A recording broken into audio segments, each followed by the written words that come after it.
What's up, guys and gals? Welcome back to the Nerd Castle for the next episode of Weekly Indie Newcomer. This week we're going to be taking a look at Exanima, a game in which physics, roguelikes, and isometric views are combined. Now, this episode comes with a caveat. This game is kind of weird, and I think this game is not for like 99% of people. However, for a very, very small number of people, you will get obsessed with this game almost instantly and you'll have trouble stopping to play it. I played it up until about 4 o'clock in the morning last night, just really stayed up late fiddling with it. And it's a fun game if you can get past its quirks. And so if you've never heard of Exanima, essentially it tries to mix Diablo with like chivalry and then Mountain Blades combat with a hefty dose of physics in there as well. And like I said, the game is quirky, the game is a little bit wonky, the game does require a pretty hefty learning curve, and even after that curve, sometimes things just work weird inside of it, but I found myself having fun with it. And so if you wanted to get the game, it's made by Bare Metal Entertainment. You can get it for $14.99 on Steam right now. I think it's on sale for $14.99 or something like that. I'm sorry, I think it's on sale for $12 or $13 right now if you wanted to check the game out. Supposedly it's a prelude to some other game that they're working on that's going to be very similar. But without further ado, let's make our character and get going. Now, I think it saves the last character you played. Indeed, Fraggle Fapper is my current character that I've been playing over the course of the last couple hours. Unfortunately, Fraggle Fapper has not had a real good run of luck. You can adjust everything that you want here, from making him kind of dumpy right there. He's kind of like E-Honda dumpy right there, over to sort of just like saggy dumpy. You can bring it over this way and make him super skinny like he hasn't eaten in a couple weeks. You can make it like mid-range, like right there, which is probably what I'll do. You can choose your height. You can make yourself like Amazonian in stature, make yourself like a giant Norse god, or you can be somewhere around the middle, which I prefer. You can choose your age, which apparently makes your stomach jut out because I guess your spine starts to bend with age. I don't know. You can make yourself dark. You can make yourself like mega whitey up here if you wanted to. Doesn't really matter. You can choose your voice. Lots of hairstyles. Lots of various things that you can choose between here, which is all pretty cool. And you can be a female character. I know that means a lot to a lot of people, so you can do that if that's what you desire. Still, since the majority of the gameplay we're going to be looking at today is not the character creation, I got in trouble for this earlier on in the week with Shadowrun, so let's just continue, shall we? We got to put on some clothing. I think I'll probably go, yeah, that shirt looks fine. We're color-coded. Some shoes are always nice, too. I don't even run around barefoot like I'm the help or something. There we go. Take care of that, and then we'll be on our way.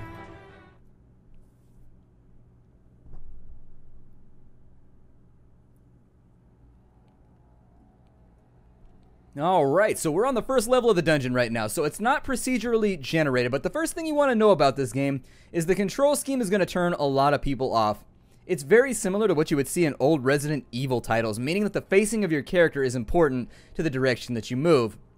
Now, the game does use traditional WASD controls.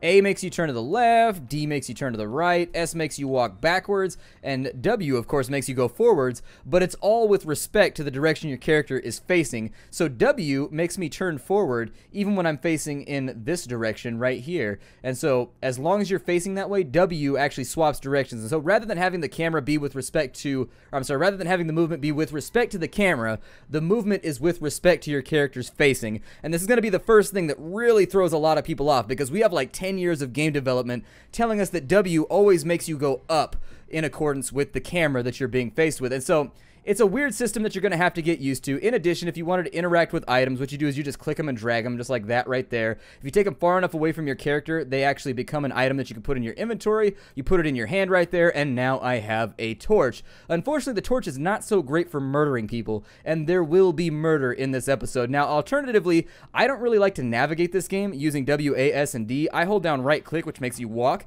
and it makes you walk in the direction that your mouse is, and then I hold down shift to run. So there it is. Once we get to the combat, you'll see what I mean about this game being a little bit quirky and a little bit wonky, but at the end of the day, it is a fun game, and I love the ambiance, I love the theme, and I love the old school RPG-ness of the whole thing. I think you all know what I mean right there, where back in the day, like 1996, 1997, there were a lot of weird RPGs out there that people just developed as passion products, and once they did that, they became very famous. People like Richard Garriott, for example, where they were odd, quirky, strange little games, but at the same time, they were enjoyable. By the way, this isn't procedurally generated. I know what's in all of these rooms in here, and I'm going to tell you, death, not death, not death, and then death. You don't want to go in those rooms. For right now, to click and open a door, you click it and you drag it. You interact with stuff in the game world, so you're going to have to get used to that as well. I'm going to close this door so that anything that goes that way doesn't see me, because we're not in any sort of shape to be fighting anybody right now. I'm going to run inside this room. I'm going to close the door behind me. because it looks like there's somebody coming after us. And my favorite weapon on this map is right here. It's a machete, and it's always here, and it's always the first thing that I go for. And so now we have ourselves a machete. Now, the procedural generation in this game is largely due to the fact that once you get into combat, the developers have created the game in such a way where all the characters have musculature, and all the characters have varying strengths and things like that. So every time they swing, it takes into account some kind of calculation of the muscles. And so swinging is not the same every single time. The game is very, very odd like that. If you press tab, we'll go into combat mode. And once you're in combat mode, with respect to where your mouse is, left makes you sidestep, right makes you sidestep, forward obviously makes you go forward. And like so, you can press the space bar. Just in case you wanted to face this way and then reorient and keep everything okay, you can do that. I prefer to always keep the camera at my back because it makes my life a lot easier. Some people will not prefer that. Holding down left click will make you swing like so. And so there it is. It just makes you swing just like that. And then if you turn your character, for example, you can actually add a little bit of oomph to the blow. Now, if you're not swinging, you're actively blocking. So let's say that I was standing here and an enemy was right here and they attacked me. My character would parry on his own. Now, it doesn't work all the time. Sometimes the parry is futile. And so I tend to be very, very offensive about the way I go after my enemies. But I think this is a humorous game. Like, the combat is funny, if nothing else. Like, when you watch the two characters fight in this game, it sort of reminds you of drunken brawling. There is finesse there and there is skill involved, but every now and again the physics system does something humorous and just like turns the whole thing into sort of like a tackle fest. And so it only goes so far, but there is skill involved with the combat. I will tell you that over the course of playing the last 2 or 3 hours, I've gotten a lot better at it. So there's that. What is this right here? The hell is that? Can I wear it on my head like a hat? They're like, indeed you can, noble adventurer. So can I... Does it interact? It's a table. Hold on, let's do... Oh, I got a table on my head. Mission accomplished. If I can't... Oh, there's a bucket over here. I bet we can do all kinds of funny things with a bucket. So let's pick up the bucket. And you can manipulate objects by pressing W, A, S, and D, so you can flip it around. We can actually be Buckethead if we wanted to. Doing the guitar solo while stabbing some zombies. Buckethead. Inside the dungeon, Buckethead.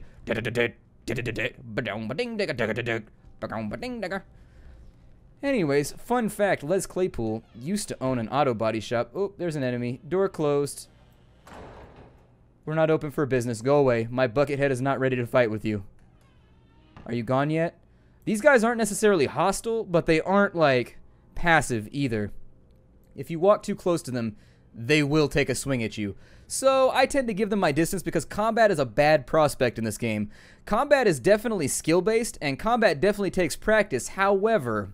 that being said, the more you go into combat, the increased chance there is that something weird's going to happen that ends up killing you. And so I tend to avoid it at all costs. Everything here is interactable, so if I wanted to put the basket on my head, if I could. I mean, I could pick up the jars that are on the floor right here. I can do all kinds of fun stuff. What's inside that over there? Is it just a bottle? Okay, you can also pick up this book over here. It's got like lore and other stuff inside of it. I'm going to leave it alone for right now. The writing is very, very dark. It's sort of grim. It reminds me of Diablo 2 and Diablo 1 where everything is just like purposefully very, very edgy. If you're running around, you want to be careful because when you run into stuff, your legs actually interact with the physics. And so you can run headlong into stuff and instantly die. Now, typically I use the machete. And so I may actually, I'm just going to sneak on by you. Don't mind me. I don't want to bother you. I'm just a guy with a bucket on my head. That's all that I'm up to right now. There's some armor over here, and I want it. And so we're going to go into here. We're going to open this door up by clicking and dragging the door back. Or alternatively, you can click and then press backwards on your character, which will move your mouse on the screen and then open the door for you. Some people don't like the click and drag mechanic. But this guy's got a shield on the floor right here. So I'll take that. And so now that we are properly shielded, we're making like the USS Enterprise. We can double click on his body. He's got a doublet right there that we could put on over our gear. He's got some boots. If you click on these objects, they do have resistances that make you take less damage in combat. Kind of nice to have. He's got some velvet trousers, which are super luxurious, but they don't protect you, I don't think, like these do. Yeah, these give you piercing protection too. So I'm going to keep the piercing protection rather than being stylish for right now. There's also a dark shirt right there that makes me match, so I'm going to take that one right there. It's just like all the other shirts. It's going through an angsty period in its life right now, then it's feeling real dark. It's starting to question the way that things work. It looks like somebody did him in Clue style, beat him to death with a candlestick. Killed with a candlestick in the keg room. Is that what this is called? The keg room? I don't know. That's what it's called from now on. There's a key on the table. You do have to be observant in this game because you will miss a lot of the little ridiculous items that are laying around as you play the game. Like, it can be a little bit hectic. If you wanted to use an item, you double click and then you use it on the door in question. However, that one didn't make like a clicky noise, so I don't think it's going to help us very much. Please don't attack me. I would love it if you would not. I mean, we could throw down if you want. Maybe we'll show off the combat for right now. Let's do combat with this character. Okay, so there's the first strike right there. Oh, my bucket helmet fell off. No, my cranium is exposed to the elements. The element of stick upside my dome. Always watch out for that backswing right there. The AI loves to do it. We'll break away from the combat. We've only taken yellow damage right now, so our bar's at the bottom. I don't know what the blue bar does. Haven't gotten far enough yet. I'm bad at the game, and unfortunately, I've never beaten the first level. I'm going to step out of the way of that one. I would highly recommend that you watch the backswing right there. Just keep your facing. You know what? If you keep your facing, you should be all right.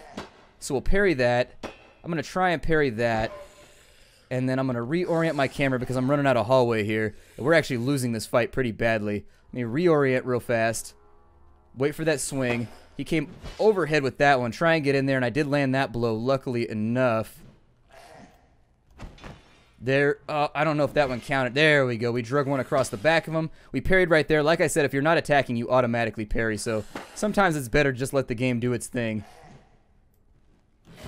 There's another one, and we've taken our enemy out. All nice and defeated. And so the game does have kind of like a mount your friends type thing going on as well, where it's a lot of like physics parts, like interacting with one another, and a lot of the times the outcome that you're looking for is not going to happen. Now, because we didn't take any red damage, which is good, red damage I think is like cutting and stabbing damage, he only had a stick. We will regenerate all the yellow health that we've lost. Let's check his body for anything that we want. He's got what looks like a velvet shirt. That's pretty, I don't know if I can walk away from that. A cloth tunique. Well, I don't have one neek, let alone two, so unfortunately I don't need a neek right now. Let's keep running. Oh, we need our bucket helmet back too, so let's... There we go. Let's keep that thing all nice and situated over the top of our head. At the beginning of combat, it tends to knock off. Like I ran around for like an hour with a chair over the front of me, and I had it situated so that the chair held the enemies back, like the legs of it held people back, so it was kind of like I was a human wooden tank. It was pretty awesome. It worked out reasonably well until somebody broke it with a sledgehammer. And then I was like, well, damn, that didn't work out so great. Can we get through this door right here? Let's use our key on it. I didn't hear like a snicked sound or anything like that. Do you have to use it on the lock right there?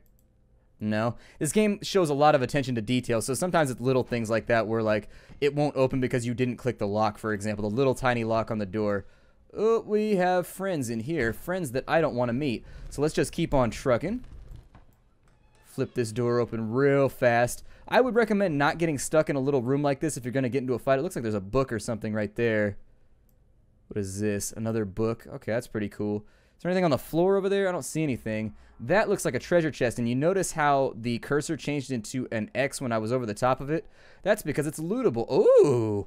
So the gear appears to be randomly lootable because the last time I played this, I found armor in here. How big and bad is that thing? I've got to figure it probably does a lot of damage. So impact, so it's 232. That one's got a lot of impact, which I can only guess means that it knocks people out of the way. Seeing as this is the first weapon we found that is not improvised, I'm going to stick with it. Is it slow or anything, though? Here, don't get your arms stuck on that. Yeah, don't get stuck on a crate right now. That would not be so great for us in the middle of the episode. You can trip over stuff. Your legs do interact with topography, and, like, I could trip over this right here in the middle of a fight. It would knock me down, and then my enemy would just bludgeon me to death before I could get back up. That's totally a thing that could happen in this game. I've had it happen before. It's no fun. It makes you super sad, and you're like, oh my god, I just died due to gravity. That sucks. I could have totally won that fight, so watch your footing while you're running around as well. Additionally, sometimes the physics system can be kind of weird when you go through doorways. My advice would be never fight inside of a doorway. It's not going to work out for you. Try not to fight in hallways. Those don't work out so great either. Try to find a big old room that you can get inside of and reorient, and you'll probably be okay. What's inside this room right here? There's a guy with a stick right there that I'm pretty sure is eyeing me lustily for a beating, and I'm not down with that. What's on top of that shelf right there? Just like random pieces of wood, bits and bobs. Well, looks like there's a handsaw right there. I don't really want a handsaw. Is there anything over here? Gotta pay attention sometimes. This is one of those games where I walk past a lot of the goodies just because I'm not paying attention. Well, at least we've got a real weapon. I mean, I've never actually had a real weapon in this game aside from the machete before. Usually that chest over there gives you something else. What is this? A handsaw? Okay, we don't need that. Is there anything inside any of this over here? There's a book over here, just in case you wanted to collect some more lore. What's that on the wall? Is that a hammer? Sure, let's get hammered. What's this guy doing? Oh, he's just passing through. Okay, the enemies, like I said, they're not passive, but they're not aggressive either. What does that do for me? By comparison, a lot of impact and a lot of crush, but it's two-handed, right? I would have to wield that with both. and then it looks like it's making my helmet confused. It's setting me off balance. My helmet and my hammer are attracted to each other. It might actually even knock me down. That's funny. Alright, we'll put that back in your hand. It's cool. It has to do with the way that he's holding it. They're interacting with each other. I'll use this right here. Alright, we'll drop that on the floor to get it out of the way. And we'll keep on trucking over here. Hopefully he doesn't trip when he goes over the top of that, because that would suck. And then we'll go back through here. Hopefully far enough away from that Zed to where it doesn't bother us. Is there anything good in this room?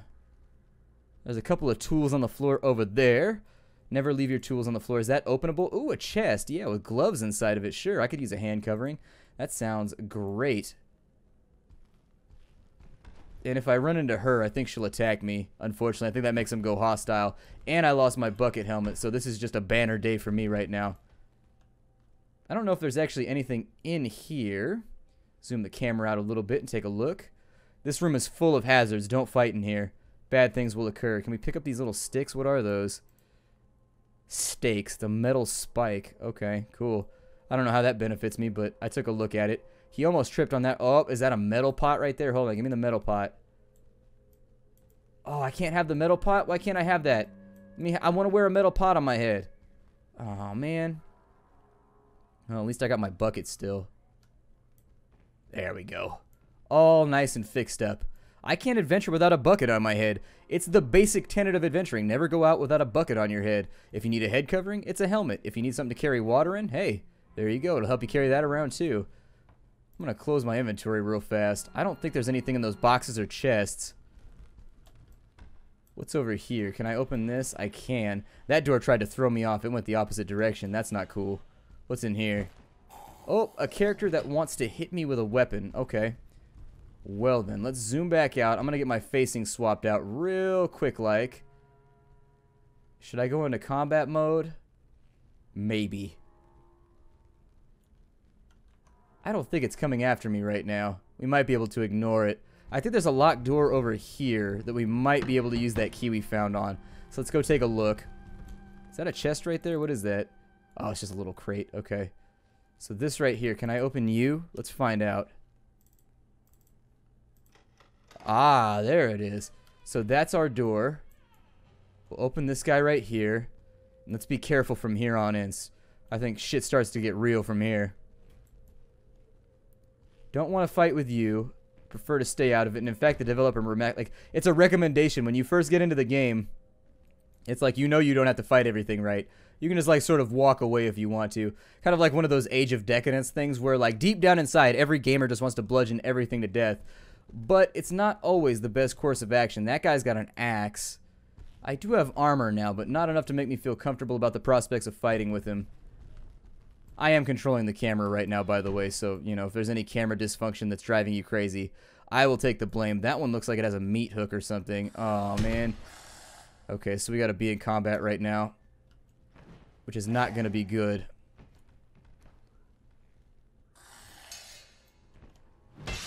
I don't know if I got him right there. Pretty sure I got him right there, though. Let me get my orientation. There we go. Now we're good. I assume we're doing, like, some kind of, like, reasonable damage here.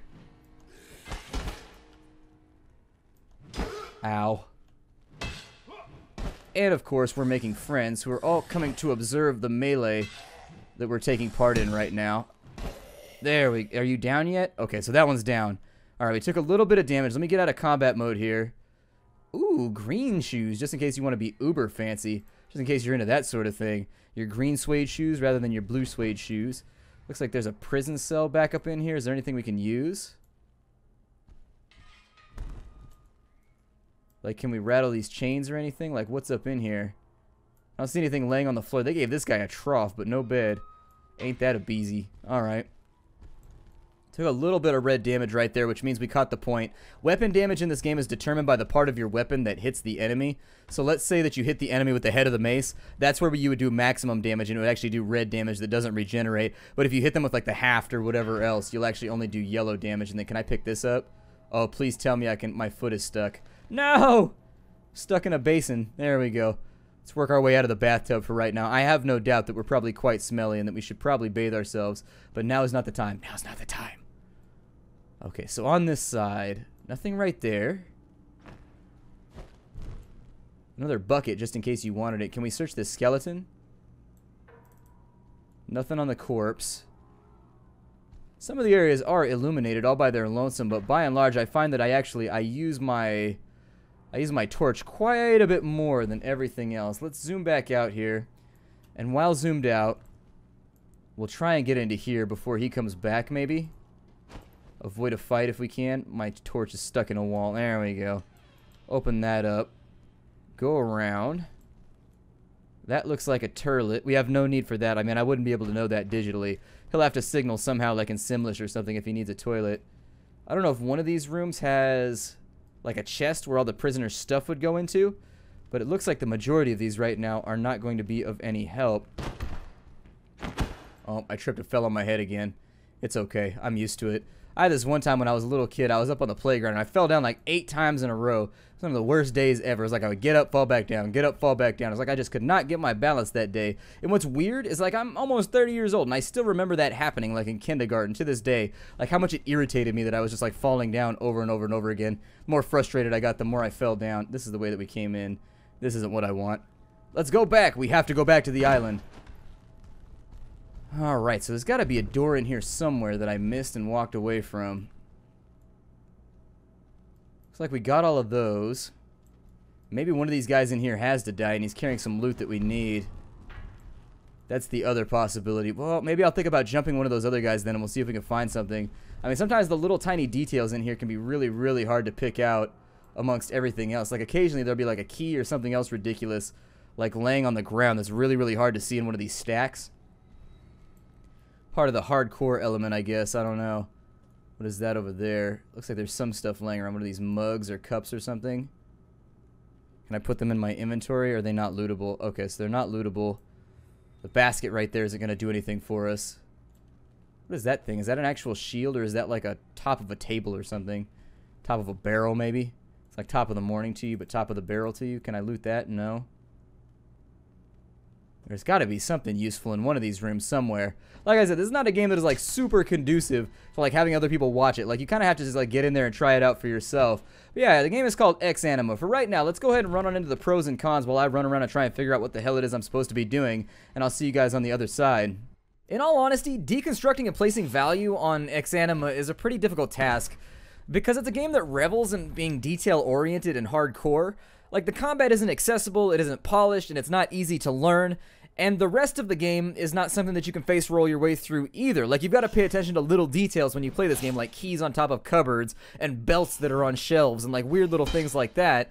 The character-facing orientation or the character respect given to the orientation of the keys will likely run a ton of people off. And the quirky combat will be frustrating well into like your experience with it. And so after a couple hours, it still does odd things sometimes that I'm just like, well, shit, I don't know how I could have avoided that. But at the same time, you do develop a kind of weird sixth sense to how it all works as you play it more and more and more. And so with all of those things said, all of those faults laid bare, believe me when I say that with some elbow grease, I really do think that Bare Metal could bring this one home and make a really, really good game. It's interesting, odd, and unique enough to begin with to where if they really spend the time putting the polish into some of the mechanics that they're focusing on, I think that they're able to do something that hasn't been done before. With regards to the presentation, it's all fairly simple right there. The visuals are dark, nasty, gritty, low fantasy type fare, and I like that. If you're a fan of Conan or anything that really has very little magic, but is still a fantasy universe where like the undead and things like that exist, you'll probably like it. And the soundtrack and the sound effects do really well to sort of cultivate dread and make you feel like you're in the middle of a dank, dark dungeon most of the time. Content is pretty limited. Those having cleared the game, I think I haven't beaten it myself. I keep dying over and over and over again because I suck at it, but people who have beaten the game have told me that it's like maybe 3 to 6 hours long depending on how much you struggle with the combat. But the icing on that statement is that for me, for example, combat is variable enough to where no two fights have ever been the same. And so I've run through the same halls probably 25 times now, redoing the exact same things that I've already done before. I mentioned before that I suck at the game, right? Yeah, exactly. But the fights are still fresh every time. From the little interactable touches around the map and the constant search for new gear, Exanima, I think, harkens back to like a time where games were quirky, difficult, and developed under the auspices of love. Like, it's not a game that most gamers are going to have a blast playing, simply given the fact that the learning curve is just nasty and the controls are counterintuitive. But for some people, myself included in this group, I think Exanima is captivating simply due to how just like unique and odd it is. If you manage to wade your way through Age of Decadence, Risen, Gothic 3, you'll probably like this game, and that's not to say it's similar to those games in terms of gameplay, but instead, what I mean to imply there is that Exanima is an early access game with promise that's equal parts weird and challenging, and it's going to take you a long time to come to grips with the combat and a lot of the mechanics that are underneath. So anyways, if you wanted to check the game out, Exanima, it's $14.99 right now on Steam. Don't take this as my recommendation. I do wish that there was a demo available for the game that you guys could check out, because this is a definite try before you buy type of game. Some people, this is going to get hooks in their brain and they're going to play it nonstop like I did last night for like 5.5 hours. And then for other people, they're going to play it for like 25 minutes and be like, this game is trash, and they're just not going to enjoy it. It takes a specific mindset, not to imply that one is superior to another, but it takes a certain mindset to play this game and kind of get past all the ugly, rough edges and get to really the meat and potatoes of the gameplay. And so anyways, Exanima, check it out on Steam down below. I hope that those among you who are piqued with interest by this video will go check it out. And for the rest of you, I'll try and get something a little bit more standardized next week. But this game was just odd, and I know I've been playing it a lot over the course of the last week, and that's usually how I choose what I put on Weekly Indie Newcomer. I will see you all next week on Friday. Take care, everybody. Hi-do.